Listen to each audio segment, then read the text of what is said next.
All right, there we go. Sorry, I have the mic up. Okay, we are live.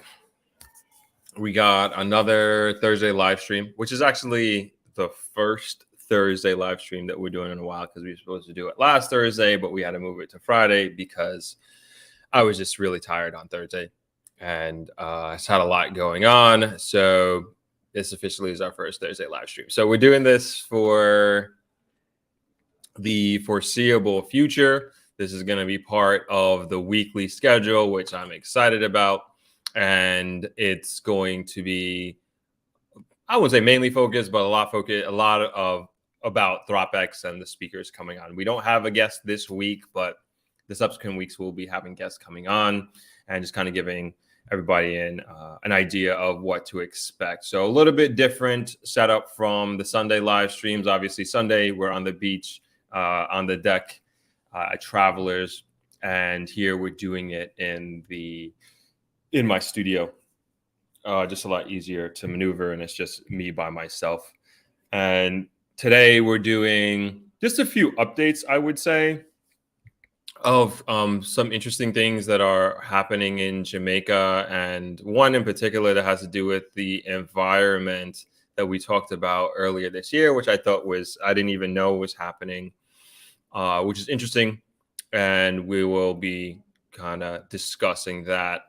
So we're going to keep it short today because it's actually the first day of my family reunion, and everybody's kind of just coming in. And don't worry, I'm not missing anything or anything like that, but I also am very excited to see my family who I haven't seen in many, many years. So we're going to keep this one to about an hour or so, maybe a little over. If anybody has any questions, that's no problem at all. But very excited and happy to be here and to be doing this. And of course, please let me know where you're chiming in from and what city, what state. Always like to hear, even on these Thursday live sessions.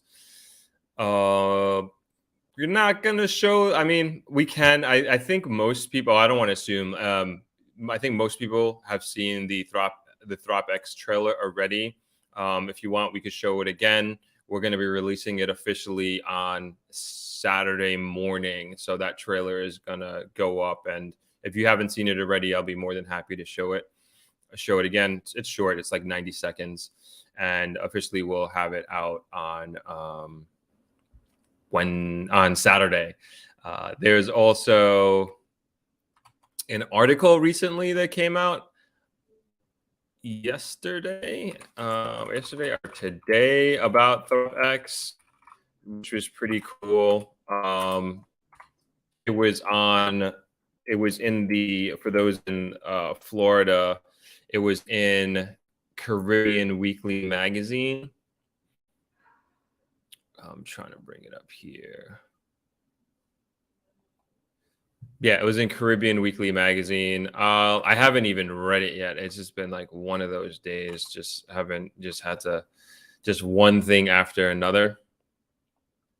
So let me see if I can find it and I can share it with you, and maybe we can even read it. Actually, I have it on my phone. Let me send it to myself. Yeah, we can read it real quick, but let's, I guess at this time we can start going through some of these articles that I thought were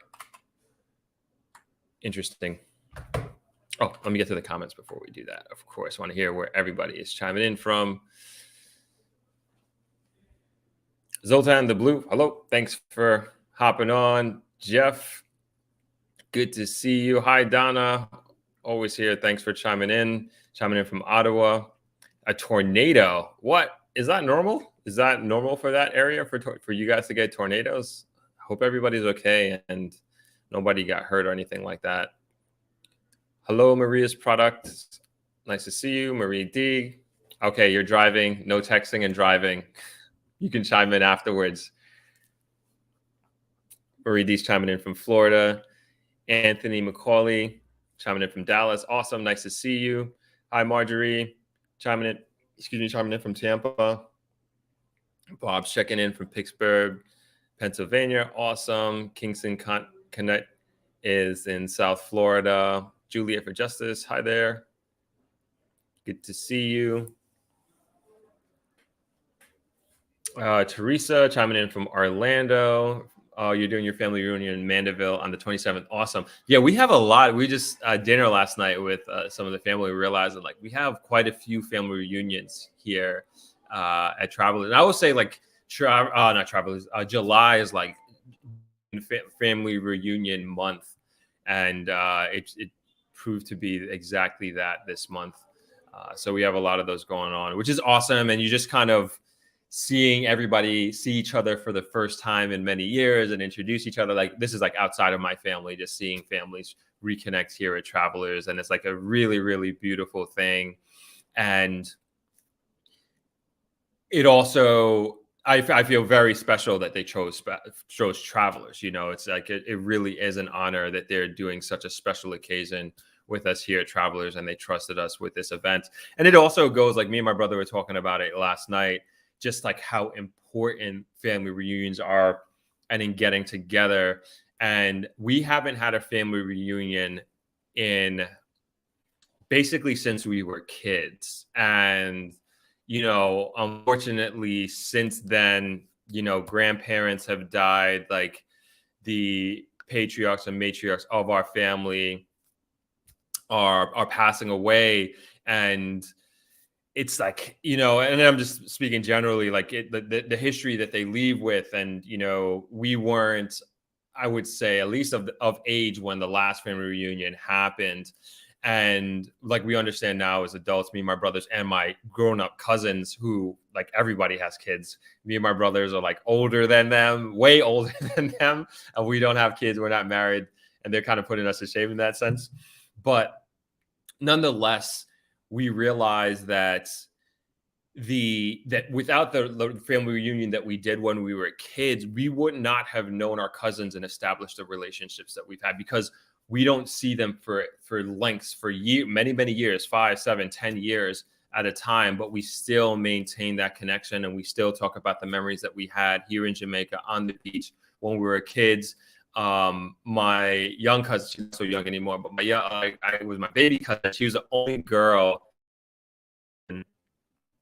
She was the only girl at that family reunion, and it was just like very important to her that we did this family reunion. And like I give a lot of credit to her for her pushing this and making this happen, because it was just such like a prominent memory in her brain. And again, us as kids, if we didn't have those moments, and our parents and the elders in our family didn't have the foresight to bring us together, we wouldn't have the bonds that we have today. And we wouldn't, maybe even my closest cousins, you know, it was because of the family reunion, because we didn't live in the same state, and now we don't even live in the same country. And so it was just like, just really, really important. And we were just like, just reminiscing on, I was not necessarily reminiscing, yes, but also being just extremely grateful to, you know, the elders in our family for making sure that we did that and that we came together as a family. And we'll continue to, we'll pass this on to our kids, because my cousins are passing it on to their kids as well, and to their families. And we want to make sure that we can continue to grow as a family and to support one another. Sorry to go on that rant, but we're in the family reunion spirit here. Maria's Products says family reunion matters. Educate the next generation. Absolutely.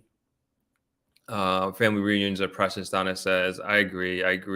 And I'm realizing that more and more as we get older, and then our parents age and their parents age, you know, it's up to us now. It's our responsibility to make sure that this continues. What's going on, Justin? Good to see you. Okay. Thanks. Justin says he has to get going. He won't be able to be here. But yes, as he says, hit the like button. Really appreciate that, everybody. Don says in terms of the tornado, says it's not normal in Ottawa and no injuries that he know of. Okay, good. Happy to hear. Julie says, yes, we had a tornado a couple of hours ago. Houses, minor damage. I've heard here in Ottawa, one minor injury only. Good. I'm glad you guys are safe over there. MDL says, hi, Throp and Throppers chiming in from Washington, D.C. area. Awesome. Nice to see you. Simone, what's going on? Nice to have you. Greetings from Merida, Georgia. It's 97 degrees with no shade. Yeah, I know I keep, even on the Sundays, like it is so warm. I mean, this is like the one thing that I will complain about because I just don't do well in like extreme heat. I just really don't. Like I'm miserable. I'm miserable. Like I've some mornings like I'll come in the studio to have breakfast instead of, and like it sounds terrible, instead of having it on the beach or on the deck and having that view, because it's been like extremely hot and then there's like no breeze. It's just hot. Like the housekeeping team came in today and they were just like drenched just from coming to taxis and going into the laundry area. They just like ran right under the fan. So it's like it's extreme, you know, and I don't consider myself to be a complainer at all, but it's that sort of summer right now, and I can only imagine 97 degrees in Georgia.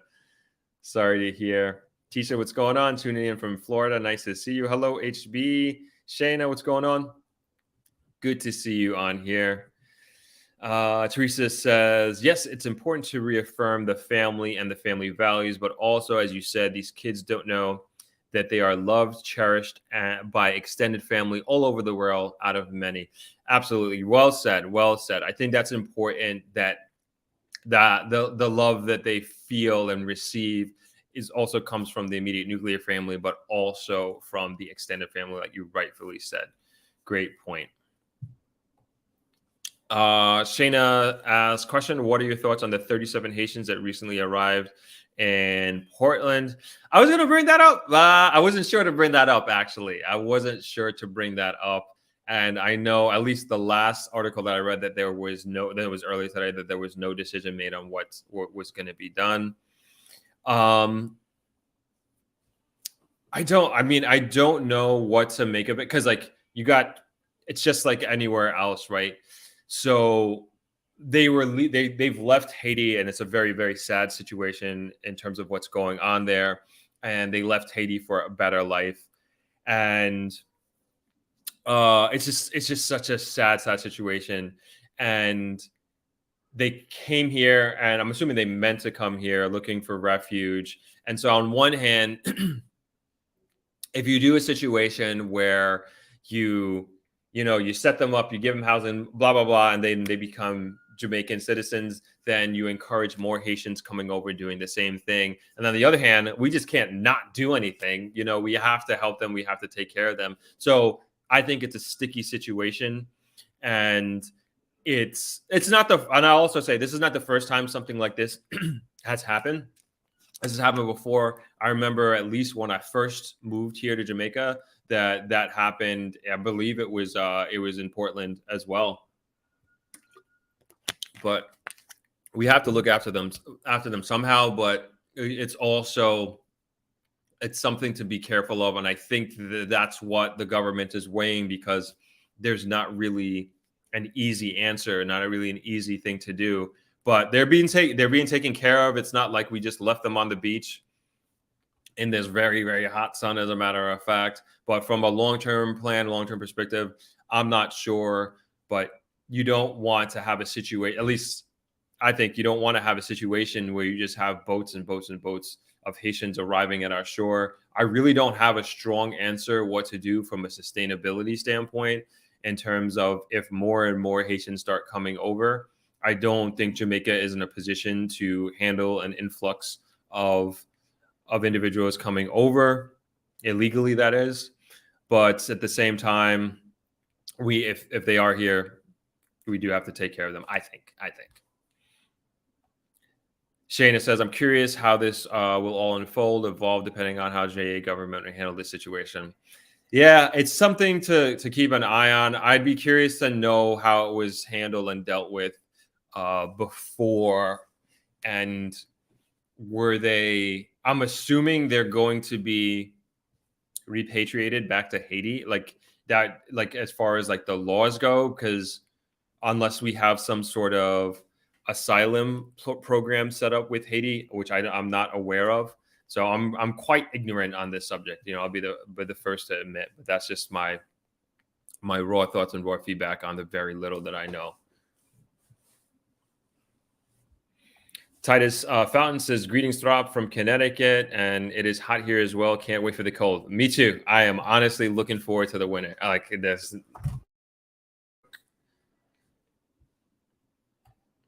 Anthony says, Macaulay says it's 100 degrees here in Dallas, originally from UK, but the novelty of long, hot summers has totally worn off. Yep. I hear you on that. Julia for Justice is going back to the Haitians, 8 children on board with no motor. I can only imagine what they went through and how scary of a trip that must have been. I don't even know what to say.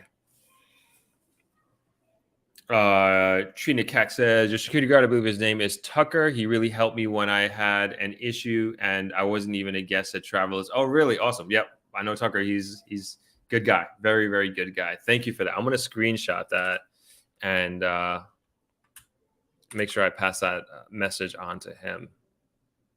Thank you for letting me know, Trina. I appreciate that. Kuya Cuddly says, I was surprised to find out that there are some Ukrainians here too. I just moved to Ocherias and some of my neighbors are from Ukraine. Yep. Irina, Jamaica with Irie. I'm sure she's from Ukraine. And yeah, there are Ukrainians here. I met some Ukrainians that came here, that stayed at Travelers, but they came because of the interview that I did with Irie, Jamaica with Irie, which is pretty cool. HB says, I hear the smaller Caribbean islands having issues with too much Haitians coming in and not enough resources for them. That precisely my concern. I haven't heard of this, but I can imagine we obviously don't really have the economy to support for refugee support. And I don't even know if they're considered refugees. I'm unsure if that they even qualify for that sort of thing. So I would presume Jamaica is in the same boat as them, but what do I know? Ocean Grays, what are we talking about? Just chiming in. We're talking about the 37 Haitians that just came on shore in Portland, and just having a discussion on what we think the government should do or what we should do as a country. Zoltan the Blue ask, if we could build a Negril High School, which location do you think would be better, a West End or on the Beach Road? I would say definitely not on the Beach Road for 2 reasons. That land is extremely expensive, and I just don't think it would be wise to put it on prime real estate. So my personal, and then 2, traffic, right? So like with the Beach Road, like there's been, in my estimation, like 2 reasons like traffic has slowed down, and I'm not saying this is necessarily a bad thing. So we have the what do you call them? Not speed bumps, but they're like the rumble strips. That's what they're called. So we have rumble strips throughout Negril, which has significantly slowed down traffic, which is a good thing because we have had, and in a much smaller way, continue to have issues with speeding on Norman Manley Boulevard. And because of the rumble strips, the rate and particularly fatal traffic accidents has gone down tremendously. I know I can speak to that of Travelers.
Sorry about that.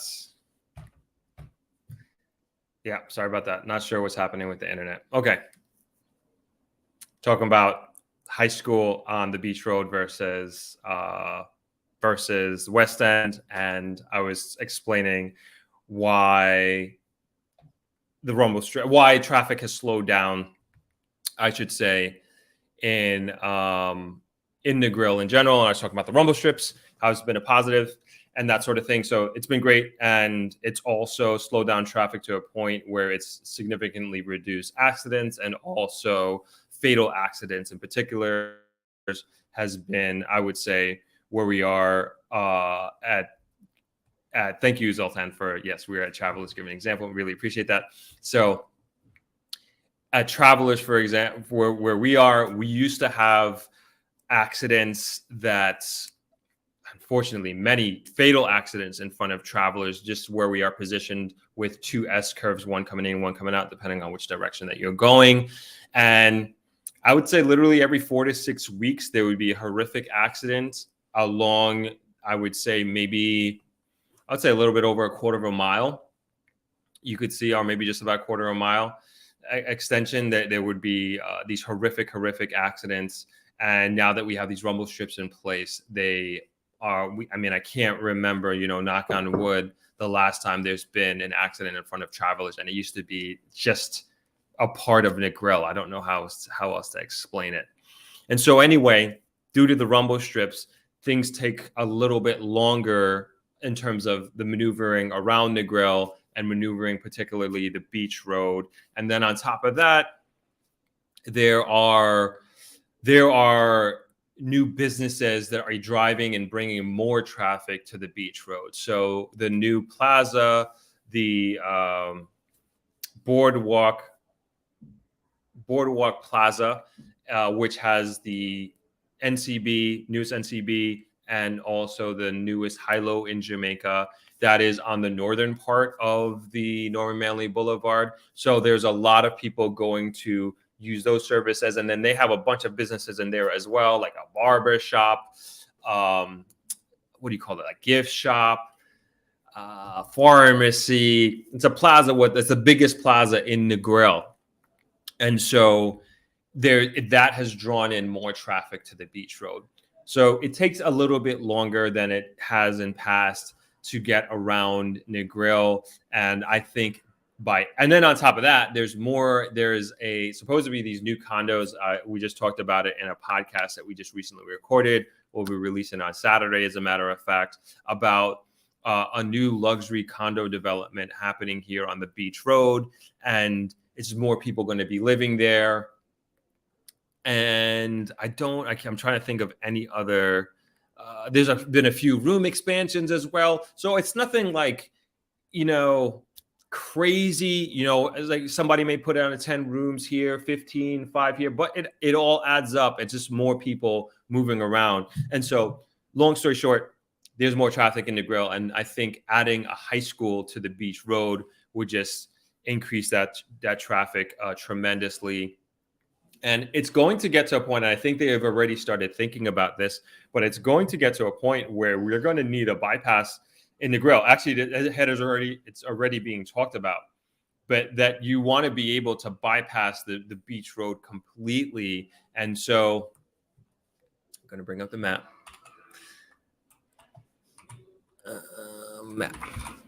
And the idea is to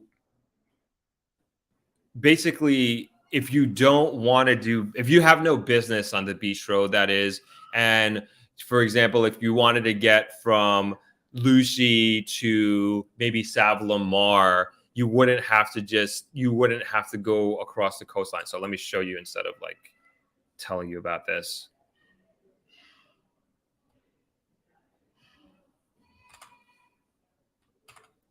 Right? So this is the and from what I understand, there is going to be some sort of bypass where it's in Sheffield. So here, I don't know how they're going to do it because there's a river to cross. I'm sure they'll figure it out.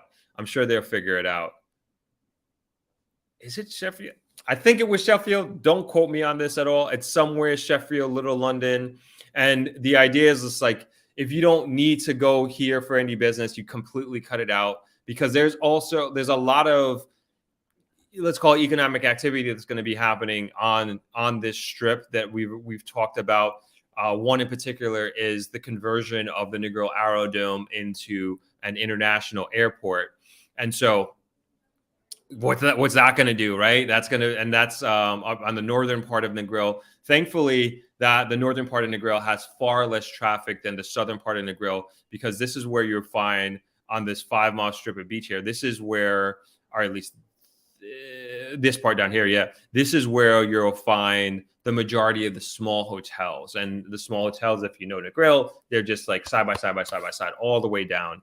And up here on the more northern part, which is I guess this is considered Bloody Bay, on the 2-mile strip, if you will, that's where the Negril Aerodrome is. But nonetheless, I think it's still going to increase traffic, but because I would presume some of the people, maybe not many, but some of the people who would be using that international airport would either be staying on the beach road or on the west end, therefore, again, increasing more traffic to the beach road. All right, let's get back to the comments here. Yes, Shayna, you know the map. Anytime I have an opportunity to bring up a map, I'm going to do it. Let's get back up. What's going on, Wendy? How you doing? Nice to see you. Thanks for joining.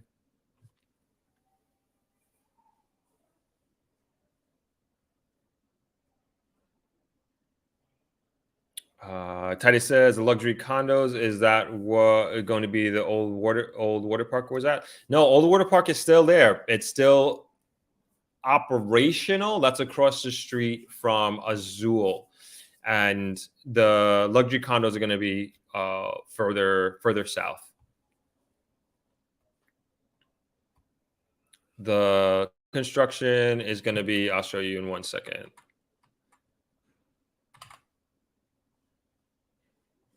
So we didn't really get into it deeply, so I don't want to get your hopes up here. But we talked about it in a recent podcast we other day. And so it's basically across the street from Omega Medical Hospital, which I think is here. Sorry, this is the hospital. This is the wrong geotag here. So wait, where am I looking? This is all messed up, actually. So this is, I believe it's this spot right here. Yeah. So this is the open lot. So this is a new plaza construction. But it's much further along than this picture shows. So they've actually gone up 2 floors. So it's across the street from this plaza on the beach road. That's what we talked about on the podcast. So we're releasing that on Saturday. Marie D says that's great that they put those strips, and hope to keep up with them. Yeah, I hope they keep up with them too, so they don't wear them down. But the drivers hate them. I don't know if you remember us talking about that, and they were ready to block the road. I think they did block the road at one point. As a matter of fact, they did block the road because they were so upset at them. All right, let's get into our first article. I think I lost it. Okay. All right, so I found this one super interesting. I didn't realize that this was happening. So I haven't even read this article, but it made me jump to a previous article. So apparently there is the critical negotiations on future of deep sea mining kicked off in Jamaica. Critical negotiations concerning the future of deep sea kicked off on Monday in Jamaica as conservationists aim to rein in nascent industry that so far lacks meaningful guardrails. And I don't know if you all remember, but we talked about this back in March, and that was from this article from the New York Times. And I'll paraphrase just to remind everybody. So this very, very important body, the International Seabed Authority, the the home base is here in Kingston in Jamaica. And the idea behind, and let me see if we can, if they talk about it. And the idea behind making this very important global body the home base here at an island nation is that it was thought that, I want to make sure that I'm explaining this correctly. Basically, they didn't want this body to be, and say, a first world nation who has benefited from the many natural resources that the earth has had over many years, many decades, as far as like recorded human history, right? And so they decided to make it on an island nation. And the reason why this is so important, because all of the very crucial minerals that we need for future technology, that would be batteries, that will be the technology that we need for these self-driving cars that are going to be coming, like you think of the Jetsons, like all of the technology and the minerals that we need for that type of technology, there is a treasure trove of it on the seabed floor. And that hasn't naturally, not naturally, but it hasn't been, nobody owns it. Nobody owns it. Let's put it that way. And they're figuring out a way of how that is going to be governed. And so this article, I would encourage everybody to read it. It's so interesting. And I think it's going to really affect all of our lives, like around the world. And there is just, and I'm just like, this is just kind of refreshing my memory. There is this like billionaire dude from Australia, the metals company, who is basically trying to, or maybe already has monopolized the process of owning all of these essential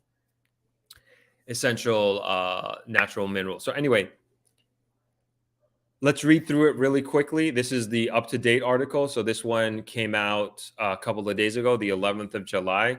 And this was in, what publication is this? Oh, I'm sorry. I can't tell. France24.com. That's what it is. Okay. Anyway, it reads, critical note. We already read that part. The International Seabed Authority, ISA, a little-known intergovernmental body based in Kingston, and its member states have spent the last decade trying to hash out a mining code for the possible exploitation of nickel, cobalt, and copper in deep seabed areas that fall outside of national jurisdictions. But an agreement has so far been elusive.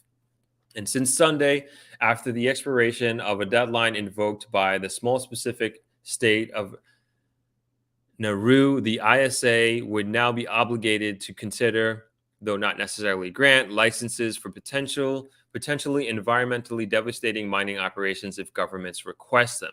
That would be a step further than the status quo, which has been so far seen exploration permits granted as the deep sea mining sector itches to take off in earnest. The ISA, meeting until the end of the month, is entering the most critical decision-making period in the history of its existence. Emma Wilson of the Deep Sea Conservation Coalition. We cannot allow activities to start before there are adequate regulations in place, Chile's representative to the ISA 36-member council said during the opening of Monday's session. We should pause in March. The ISA Council, the decision-making body of contracts, noted that commercial exploitation should not be carried out until the mining code was in place. But they were unable to agree on the process for examining a possible application or on the precise interpretation of the clause Nauru. NGOs fearing the companies may exploit the legal vacuum hope that the council will make a clear decision by the time it wraps up on July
I don't know how long you guys were gone for, but I just kept reading. I didn't even realize that we cut out. So I'm not even sure where we are. Hold on.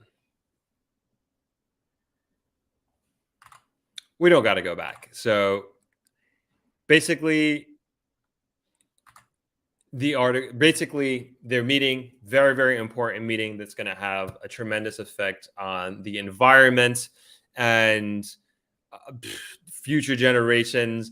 And there's just so many studies. And again, I would encourage everybody to read that New York Times article, because they don't know what the environmental effects are going to be. And I just remember that, like, moving something from the ocean floor, it creates like this dust of soot, like this cloud of soot, I should say, that could have like so many rippling effects to marine life. And this is something that they've been working on, because there's like everybody, maybe not everybody knows, but like the main resource has been Africa, and that is being quickly gobbled up by different nations around the world. And so these oceans that are, and I believe specifically in the Pacific Ocean, that is where a large majority of these precious minerals are. And in the Pacific Ocean, these are where the majority of these island nations are. So, shouldn't they benefit tremendously from this? I think. Shouldn't an island nation like Jamaica benefit from this? I don't know if we have these in our waters, but yeah, somebody has a question here. Calligraphy says, based in Kingston, but how many members with voting authority are actually Jamaican born, are with interest and passion for protecting Jamaica's natural resources? Berlin Conference. I don't know what it's made up of. I think in terms of the nationalities and nations, my presumption is that this is an international body, and Jamaica just happens to be the meeting place. I don't think we necessarily have any more say than the next country, or have any more seats than the next country based on that. But it should be like it. I feel like it should be led, and these decisions are made by certain countries. But in going through this article, they alluded to certain countries being bought off, not Jamaica, but I forget what South Pacific country it was, who basically, I don't know if you want to say they were sold, they sold out, they were tricked, but there was a monetary incentive for them to sign off on this particular company doing mining in their seas or in their region. But the benefit, the monetary benefit that this country would be getting was like infinitesimal. It was like nothing. I wish I could remember the exact numbers, but it just seems like there is a setup of just like the unfairness of history that we've seen, of the rich getting richer nations continue to get richer, and these poorer nations just not having the benefit even of their own natural resources within their region that they don't necessarily have the technology to have access to, but somebody and other nations, colonial nations at that, can come over and just completely take all these resources from them and use it to their benefit and make all the money. No, calligraphy, I do not understand your reference to the Berlin Conference. Zoltan says, we have to keep our oceans as pristine as possible. Down here, we're dead in the water, literally. I agree. I think environment first. They got to test what they got to test. From what I understand, I don't think there is, at least the way we're moving forward as humanity on a whole, it seems that this is the way forward in terms of like mining stuff from the ocean. But there needs to be studies done to understand the rippling effects, and we don't know if this is going to get rid of certain species that are going to eventually become extinct because of human activity. And we need to take our time with this. But the rush is like, these guys want their money. These guys want their billions of dollars, which they're going to make kid you not, billions and billions of dollars on this stuff, because every technology company needs these minerals.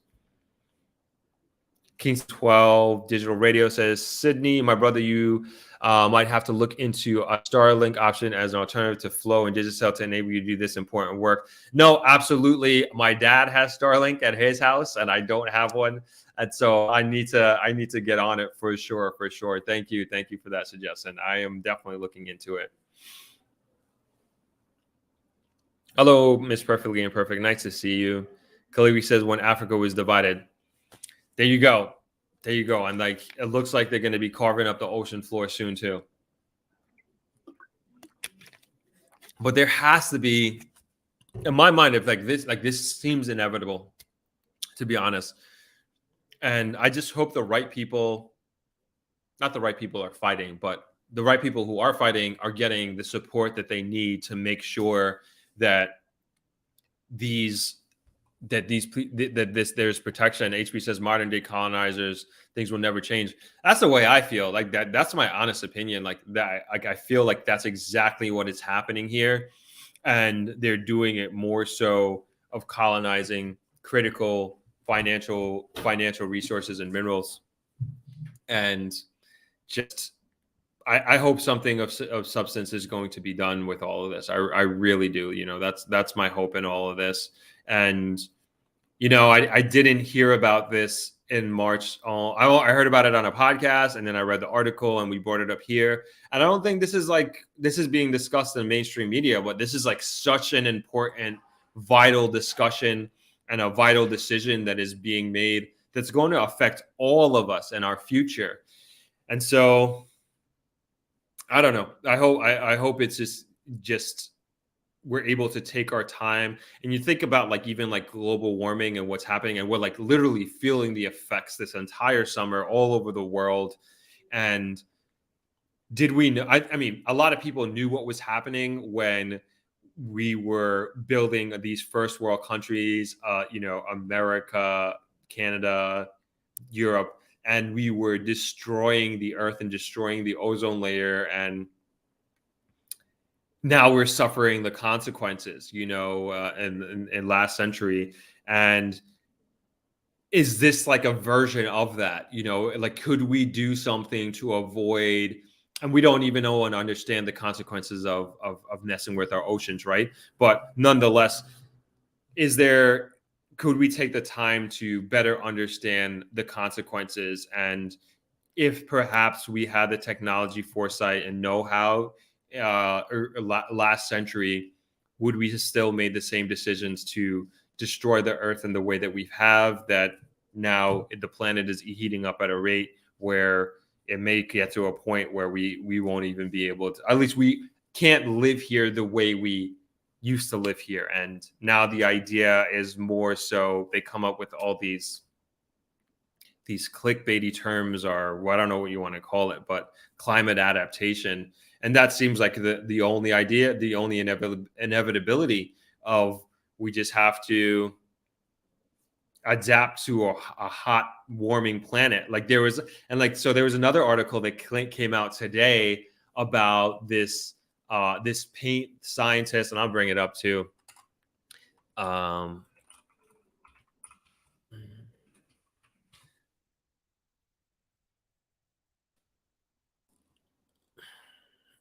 Another New York Times article. So the scientists came up with this paint. I'll bring it up. To help cool a hot planet, the whitest of white coats. Scientists at Purdue have created a white paint that, when applied, can reduce the surface temperature on a roof and cool the building beneath. Yulin Ron, a professor of mechanical engineering at Purdue University, didn't set out to make it to the Guinness Book of World Records when he began trying to make up a new type of paint. He had a loftier goal to cool down buildings without torching the earth. So I'm just going to get down to the meat of the matter here. And it says the paint's properties are almost supersonic, super heroic. It can make surfaces as much as 8 degrees Fahrenheit cooler than ambient air temperatures at midday and up to 19 degrees cooler at night, reducing temperatures inside buildings and decreasing air conditioning needs by as much as 40%. That is incredible. Incredible. I trust that that's the truth. I think that, and I'm just thinking about here at travelers are at a home. Imagine you're able to make a building 40% cooler or 19 degrees cooler at night.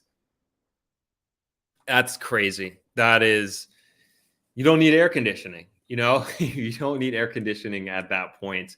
And this is a game that paint would be a game changer, complete game changer, especially and I just think of our hot buildings, and it just takes more energy to cool our rooms, to cool our restaurant. And if you're home, I mean, imagine even, hospitals, incredible cost savings, and just really helping out the planet. But my thought was initially I was all right, this is cool, it's amazing, but then I was man, why do we need this? This is just so crazy that we even need to continue to create these technologies to circumvent or to have workarounds of this of a very hot planet that continues to go up in temperature. Anthony McCauley says, I agree with you about modern day colonizers. The problem is that someone in JA government has to be signing off on this. What oversight authority do they have, if any? I honestly don't think they have any oversight authority on this body, because it's an international body and they have to meet somewhere. And when they host the G7 summit or the G20 summit, the host country doesn't necessarily have any more of a say than the other nations. And I just look at this body as the same thing. I don't think, and I'm assuming, I don't even know if Jamaica's on the body. I'm assuming that we are. I definitely assume that we are at this point. I haven't even looked into it that far. But nonetheless, I do not think that and even if they are, I don't think we would have any more say than the next country. Cleary says, yep, thought progress is inevitable, but at what cost? There you go. At what cost? That's a good question. That's a very good question. Sandra Brown says, where is Jamaica on clean energy? Also, where is Jamaica on waste plastic bottle? I mean, I could go right off the bat. The waste plastic bottle, it's just bad, I would say. And I'm thinking and speaking more so from a littering standpoint. And anytime I hear plastic bottles, I just think about the bottles that I see thrown out of the back of cars, or the plastic bags thrown out of the back of a taxi. And Jamaica does have a littering problem, but it's an education problem. And what I mean by that is that I think from a societal standpoint, we just need to do a better job of educating our young people, or just educating people in general, of the importance of keeping a clean environment and not littering. And I always brought up this example before of just as kids, it was just beat into our head in school, the importance of keeping a clean environment, of not littering, not polluting. You have a candy wrapper that you finish with, you put it in your pocket, you throw it in the trash later. You have a plastic bottle, you finish drinking your water, you hold on to it and you throw it out, recycle it later, as a matter of fact. And so here, I'm man, we just need to, and I don't know if it is being taught in our school and it is part of the curriculum, but I know every grade in elementary, it was just part of the conversation. It was just, and then we used to do things, I forget, I was in Boy Scouts and I forget what it was called, but we used to just line up like when we used to have, we had a cabin that we had our scout meetings at, and there was like there we had like a little forest in the backyard, and we used to do these lines that we would walk together, and like as we walked, we used to pick up garbage just to keep it clean. We did it in elementary school as well, and like the whole school, I'm talking about hundreds of kids lined up across the property of our elementary school, and we walked the property, and anytime we saw a piece of garbage, we picked it up and we put it in the garbage. And it just taught us from a young age, like we got to keep our community clean, we got to keep our environment clean. It's like our responsibility. We have to do these things. And that, you know, I wish we had a little bit more of that here. We just don't. And I think it's important that it's the easy thing, at least in my mind. I think it's something easy, like that we just add into our curriculum, we add into our daily, just like our daily conversations in school, and it just would be less of a burden on society, honestly. In terms of the recycling of those end products, I know we do have recycling in Jamaica, but I don't think it's happening at a scale or at a level that really would make a big difference with the amount of plastic that we're seeing here. At least, you know, I'm seeing on the road. And then also, it's not a big problem when I see it a little bit when I go diving, when I go free diving, but nothing at it. Like, thankfully, like I see other countries on the internet, and it's like really, really bad. But one and two things here, I try to pick it up if I can. I know other YouTubers, or what I call them, wildlife Jamaican YouTubers. They actually do dives where they specifically go to pick up plastic, and I think that's amazing. And I don't know where that plastic is coming from. I don't know if it's drifting other nations or is that being produced here in Jamaica. But nonetheless, I think like these discussions need to be made a priority. And as far as clean energy, solar is becoming more.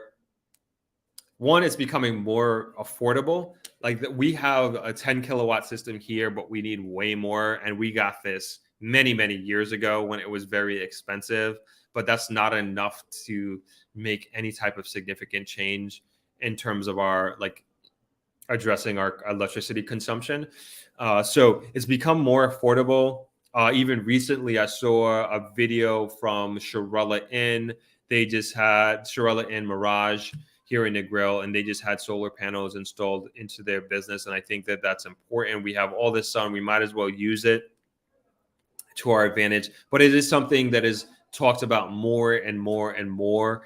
And but it is very expensive. You know, it still needs to. It's at least here in Jamaica, it hasn't come down to a place where it's like it's super affordable that it's like very mainstream. But it's something that I think everybody talks about wanting to do and wanting to make part of their home and their business. And yes, it's the environment, but it's also like self-interest. We have one of the highest per kilowatt electricity charges in the entire world. And so the first thing anybody thinks of in doing business or even going through life is electricity costs, because it's so astronomical here. Anything else on clean energy? I'll leave it there. Eileen Watts says HB, everyone is responsible for global warming. It's driven by consumerism, from purchasing merchandise wrapped in plastic, using too many disposable items.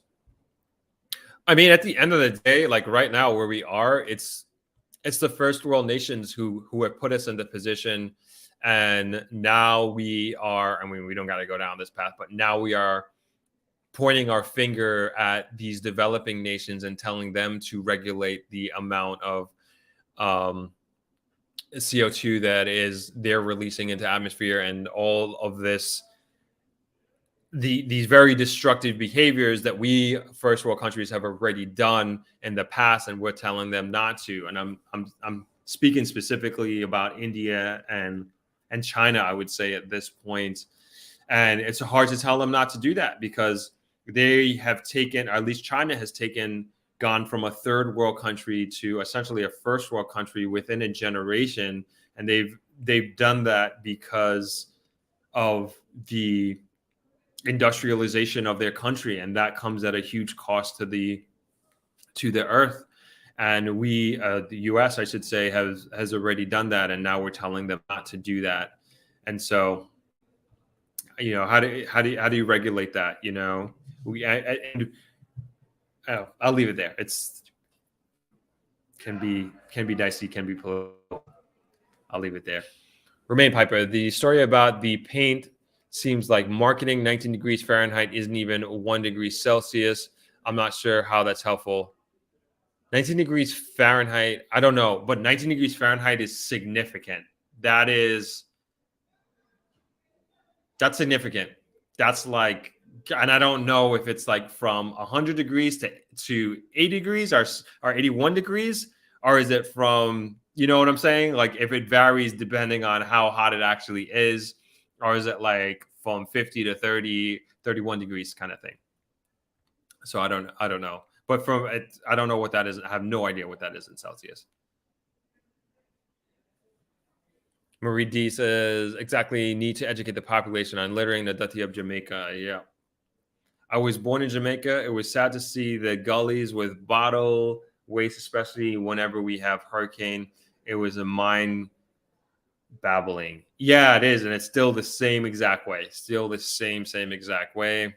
And when it rains, forget about it. It's really, really terrible.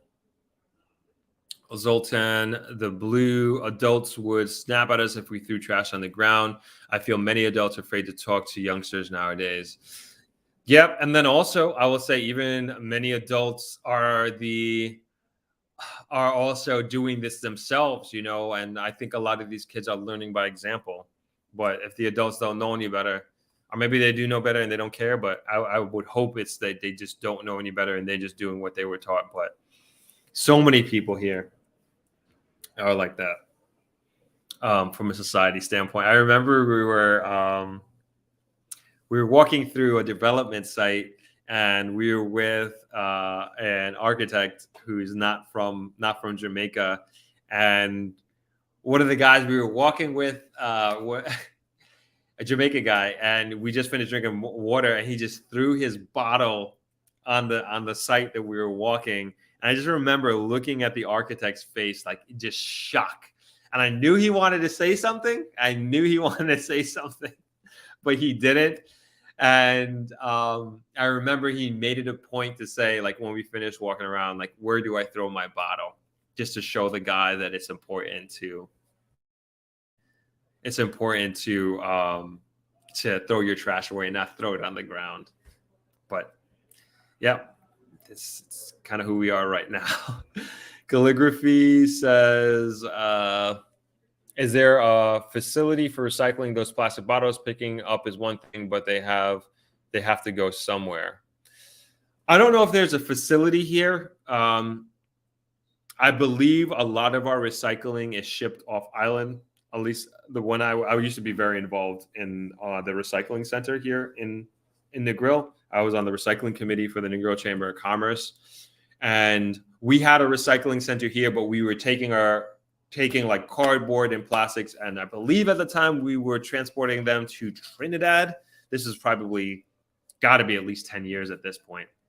So things could have changed. I'm not sure where things are right now, or if in other parts of the country they do something different. Zoltan says there are recycling containers for plastic bottles at the Hilo Plaza, as well as a new one in Negril. HP said JPS will not be very happy if everyone does solar. So they do. JPS actually does have this program where if you are able to generate enough of your own electricity, you're able to sell it back. I remember when I first heard about it, like people who were trying to do that, they weren't too successful. Like it's an application process that you have to go through. So it's not like you're overproducing electricity and all of a sudden you get a discount on your bill. I don't think it necessarily works that way. But there is a program, I understand, that you can do that. But I would think that with JPS and doing that, like that's helping them take off some of the load and responsibility. I don't know, but it wouldn't be at the point of putting them out of business. I wouldn't think, at least.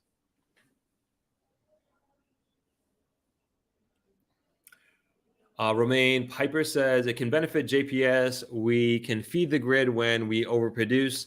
With solar panels, it will significantly cut their own fuel costs. I think this is a sort of program is already being done in Europe. Thank you. There you go. Words out of my mouth.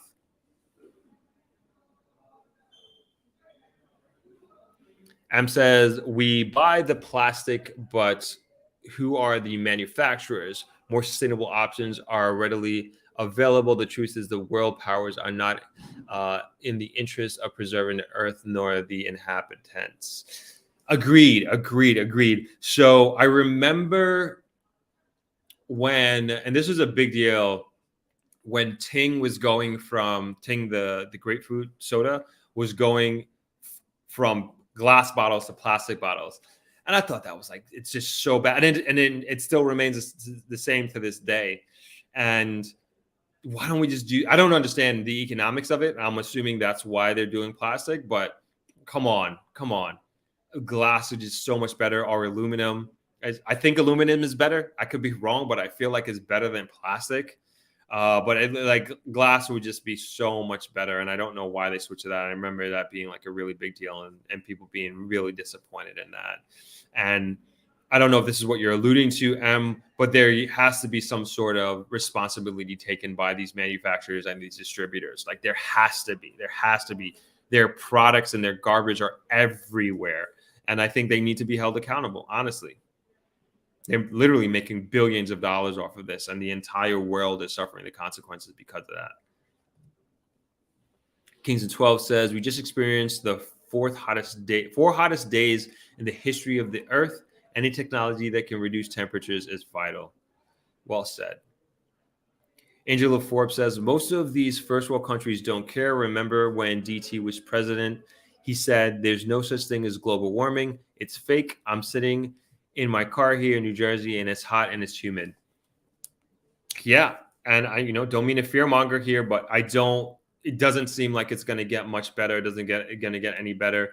And yeah, when world leaders do not recognize what's happening and say it's fake, very, very concerning. Very, very concerning, because then a large portion of their citizenry is going to listen to them blindly and say it's fake and not believe in it. And then it really hampers and handcuffs efforts to combat this.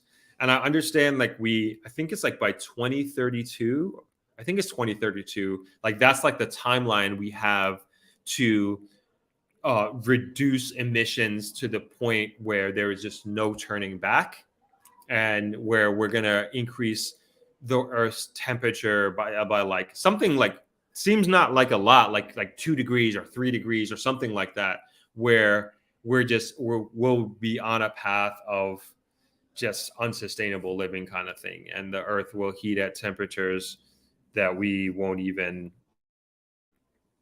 be able to comprehend, perhaps. Got to look into this stuff, but I wish we were talking about this more and more. At least we were seeing this in the news more and more, but there's so many other things happening that I think are just made to distract us, honestly. Romaine Piper says, I just Googled it, 32 degrees Fahrenheit is 0 degrees Celsius. So the paint is pretty much useless, at least in its current state. Gotcha. So you're saying at a level of freezing, which is 32 degrees Fahrenheit and 0 degrees Celsius, the paint won't do anything, right? So I'm assuming that going up to hotter temperatures, that's when it would do something, I'm assuming. Could be reading that wrong. We're talking about this paint that was in the New York Times articles, for those who are just coming in, that cools temperatures on buildings up to 40%, or making it 40%. No, reducing the consumption, or it cools the building. Just leave it at that. Sorry. Sandra Brown says, I'm very concerned about people littering. I believe we should put garbage bin all over the island, at bus stops, especially with signs. Agreed. But then there's also, I think that needs to happen. I think education needs to happen with littering from a young age, and even for adults. But then we also have, and I know it sounds like I'm making this into an insurmountable situation. We also need better garbage pickup because that's a big I'd say it's a big problem here in Negril. And we talked about it. Were we talking about it on a live stream? I'm not sure, but it's not up to standard. Put it that way. The garbage pickup, but it's just not where it needs to be. And I think it was Sunday. We were talking about, somebody had brought up just how the Negril is just not a clean town. Like, and it's just the truth. It's embarrassing. No, sorry, it's not Sunday. It was on the Throp-X Negril video that we put out on Saturday. And some of the panelists were just talking about how ashamed they are of the state of the Negril town and how we just don't have proper garbage pickup. So that, that plays into this situation in a bad way, unfortunately. M says global warming is a farce. Our carbon footprint is not the issue. The powers that be manipulate the earth with technologies on an astronomical level that we are not privy to. And this is why I didn't want to get into this discussion, because I know there's people on both sides of these things who think that. But I am not one of those people. I do not think global warming is a farce. I think it is real and it is happening. And so I will leave it. I'll leave it at that. MDO says Irina has a video on plastic waste plant in St. Thomas. Okay, cool. Good to know that exists. Thop, have you ever heard of HARP weather control? No, I have not. I'm not familiar with that. Khalifa says, but they don't pick up the garbage dumpsters. My point exactly. At least here in Negril, they do just not too good of a job. Very, very poor. MDL says, we are taught in school and at home to pick up waste. When I was growing up, I have no idea what is happening now. I don't know. If they are teaching it, them kids ain't listening. I'll tell you that, because I see them and I'm like, man, what are we doing here? What are we doing? We just need to get better. We need to get better. Of course, I'm generalizing. Every kid is not like that. Romaine Piper seems like I mixed up global warming with cooling. My bad. All right, no problem, man. Happy Thursday, Suzette. Nice to see you. Yeah. I'm not going down that rabbit hole, Shane. We could debate that, but we're gonna leave that there. All right. We're gonna have to start wrapping up. I got to get back to my family reunion. I opened this discussion with it. Like, today was going to be a short one because my family reunion is this weekend, and everybody's starting to roll in, and we have a dinner tonight. So I don't want to miss out on any of that. I haven't seen these family members in some like over 10 years. So excited to see all the aunties and uncles and cousins and all the new babies as well. So Sandra Brown says, many years ago, we had under Michael Manley, he used to have Labor Day cleanup. I'm not being political, but I believe this was a very good thing we should still enforce. Yeah, we do have that. And it's a great thing. The Labor Day cleanup, we participated in that many times. And they do it every year, but it's one day, and then unfortunately, sometimes it only takes a week for it to go back. And it's really, really sad. Even with us here, NEAT, we do beach cleanups, multiple beach cleanups every year. So we try to do our part in teaching and instilling the importance of keeping a clean environment and the earth into our students. So we physically, and I've done many of these beach cleanups as a matter of fact, and we clean right from downtown going all the way up to Long Bay. And we clean it up multiple times a year. And it's like every time, like say we do it 3 times a year, there are some parts, it was as if we never did it at all. Every time we go back, every subsequent time we do it, just because there's just no sustainability. And sometimes you think like, what's the point? But as also like, if we're not doing it, who else is going to do it? If we're not going to take responsibility for our environment, who else is? And it's also hopefully showing these kids that this is important and it should be important to them. And that when they go back to their communities, they keep it clean and they're not. And hopefully I don't see any NEAT kids throwing bottles out the window or plastic bags out the window because, oh, we will definitely get on them about that. I don't think that that's happening. BCA Smith says we need people to establish businesses in recycling. I think so too. Maybe like talk about foreign direct investment. Maybe this is something that we reach out to a successful waste management company in another country, and they come in here, set up shop. We give them all these tax incentives and make all the money you want off of recycling, make all the money you want off of garbage, because we need help. We definitely need help. It's very clear and apparent to me. Leon says beach cleanup is only on Earth Day. For some people, there are different groups here that do it. Like Negril Treehouse did one maybe 2 weeks ago. Gail Jackson Brooks, the owner of Negril Treehouse, she just went out there and started doing it herself with her and her team. And we need more of that. Like I said, we do it with NEATS. We do it a few times a year. Then they have World Oceans Day. I believe that's in September. That's another big day, which I think this stuff is good, and hopefully we just get more and more kids participating in these things, and they look forward to these things, and it becomes embedded in who they are and part of their psyche, so to speak. MDL says there was a Labor Day cleanup and tree painting this year. Labor Day cleanup has been happening for years. Yeah. Kingston says the government should invest in a nationwide garbage awareness program. It's a small solution, but needs to at least start somewhere. I think so too. I think more resources need to go into this type of advertising, public service announcements, flyers, but it has to be like a constant thing. We just need to educate the society on a regular basis. It just has to be part of our culture. I would say it has to be, and right now it's just not, unfortunately.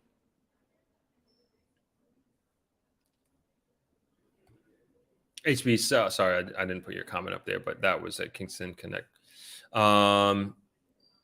HB says there's a way to have private beaches, people not keeping the place clean. Somebody made this argument before on a stream about, we were talking about the privatization of beaches in Jamaica, and somebody was saying that these beaches become private because they're not being taken care of. And it's true. And I'm not advocating for the privatization of any more beaches, but there has to be some level of accountability. And I also think, and I don't think people would mind paying. So, for example, Long Bay is a public beach, but I think it's like $100 or $150 to go there. And it has security, it has bathrooms, it has the beach is kept clean. So like in my mind, like I think that's fine. I think that's okay. And then there are other beaches where it's super private and it's like privately owned. So like Long Bay is like, it's public, but it's maintained because you pay these small fees to get in. So yeah, somebody's like, trying to make that argument.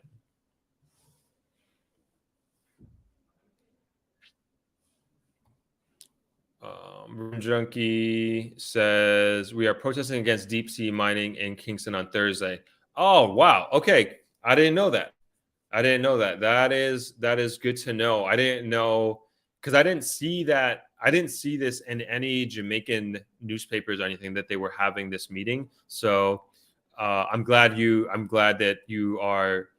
I don't know what group it is, but Radium Junkie, if you could get me some more information on this, I would love to get some information out there. Hold on, just email address. So if Rhythm Junkie, if you can get me a little more information, if you wouldn't mind emailing me about it, I would love to promote it on Sunday and let people know about the protest, and hopefully get, if not support, at least awareness about the protest that's happening, and like the organization, everything. So thank you for letting me know that. Rhythm Junkie says this affects the environment and all life on Earth, especially islanders.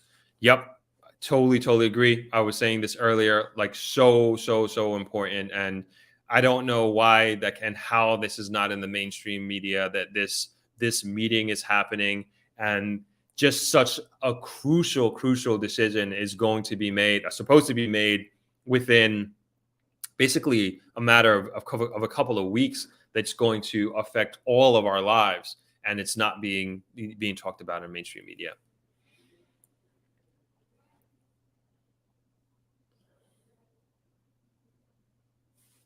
Did we freeze again? Hold on. I don't think we're frozen. Okay, I can't bring up the comments. Zoltan says, I noticed a lot of stingrays on the beach. Always wondered if they were always there, or is that new that they come so close? No, stingrays have always been there. For as far as I can remember, they always just kind of pass through. They don't bother you or anything like that. I swam near one the other day. I put it on Instagram, and yeah, so that's nothing new. That's nothing new. That's always been the norm, I'd say. Petrona Willick says climate change is a hoax. The powers that be via HARP manipulate the weather in the world. NWO WEF plan, one world economic, social, and religious order, not a conspiracy theory. HARP is real. Somebody brought this up earlier. Never heard of that. I will look into it, but I do not think climate change is a hoax at all. I think that it is super real, and we are suffering the consequences of it right now.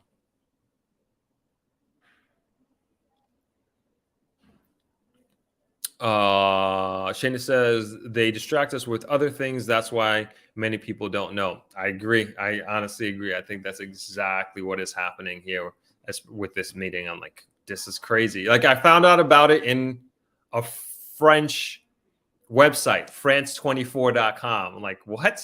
That's crazy. Like, when I Googled it.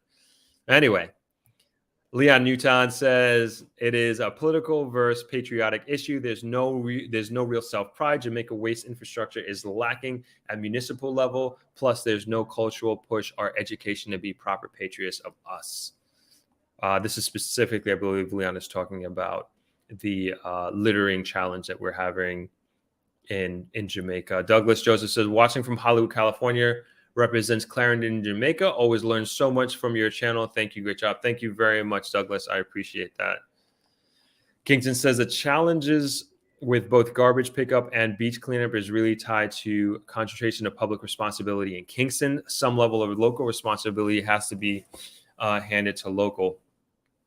I agree, but I think at the end of the day, it's like it's an individual making a choice to throw a piece of garbage on the beach as opposed to putting it into a trash receptacle. And that to me comes down to like education as far as the pickup and picking up garbage and waste management here in Jamaica.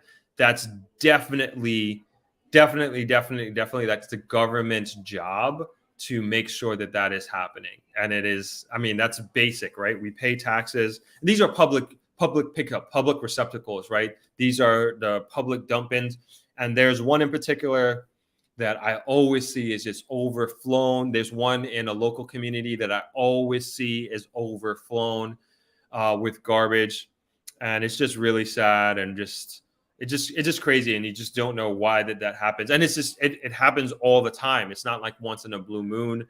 Properties like hotels, like Travelers and others properties, like we pay for our garbage, like it's private garbage collection. But even that, sometimes, I remember one year it was the hardest thing. We're paying for this service and it's just not getting done.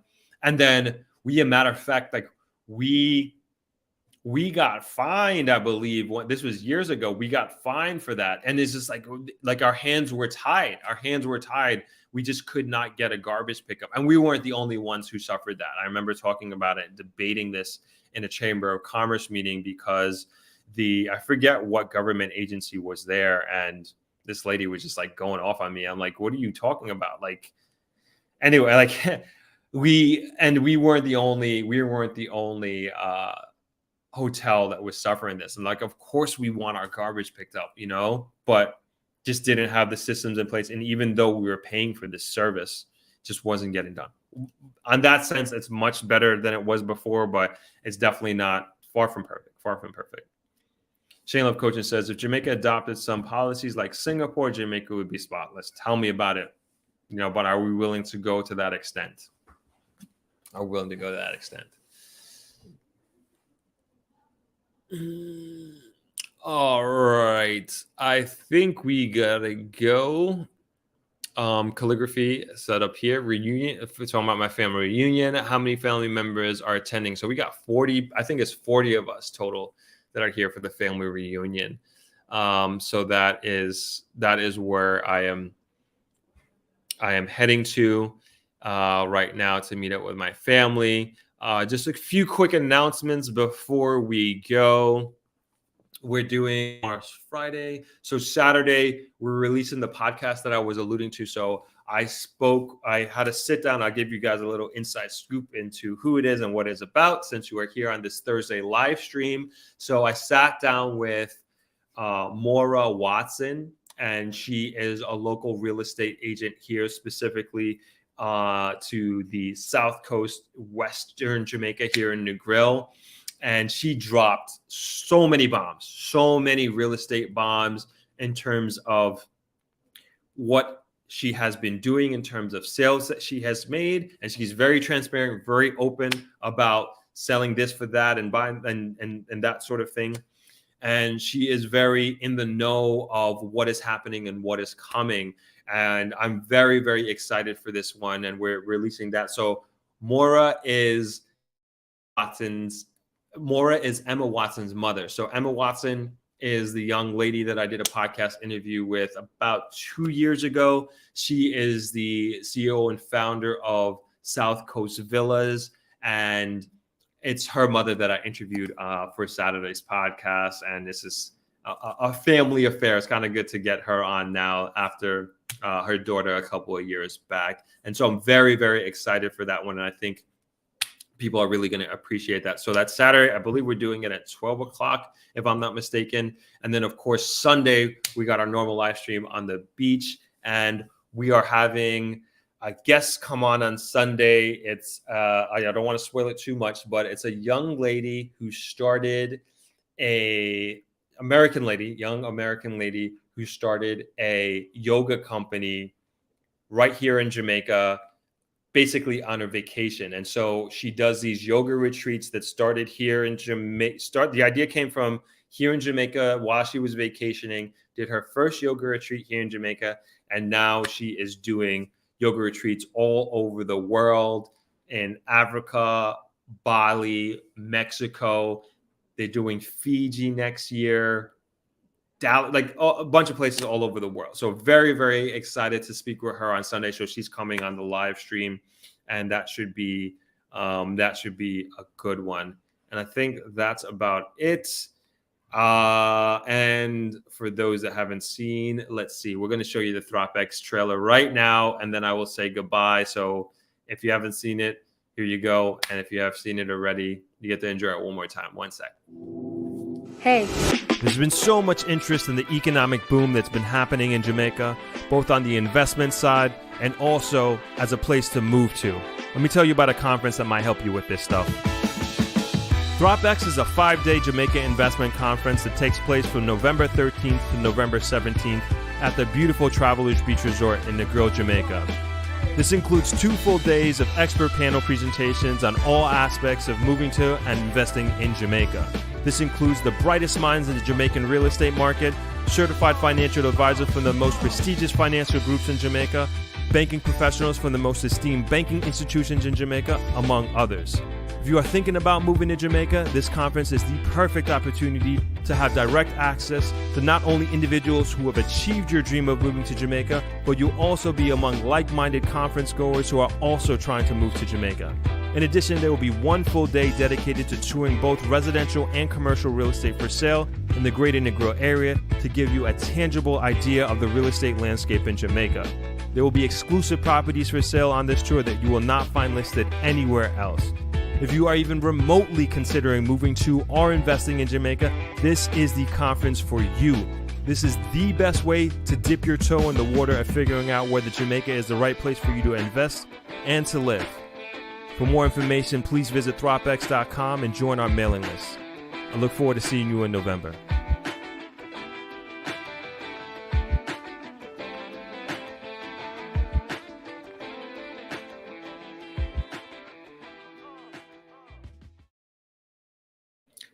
All right. Thank you for watching. And thank you for joining the first Thursday live stream. We'll be back again live streaming on Sunday at 12 Jamaica time. And then we got the premiere on Saturday. Nice hanging out with you, everyone. Enjoy the rest of the week. And I will see you over the weekend. Thank you for the well wishes for the family reunion, everybody. Have a good night. Bye-bye.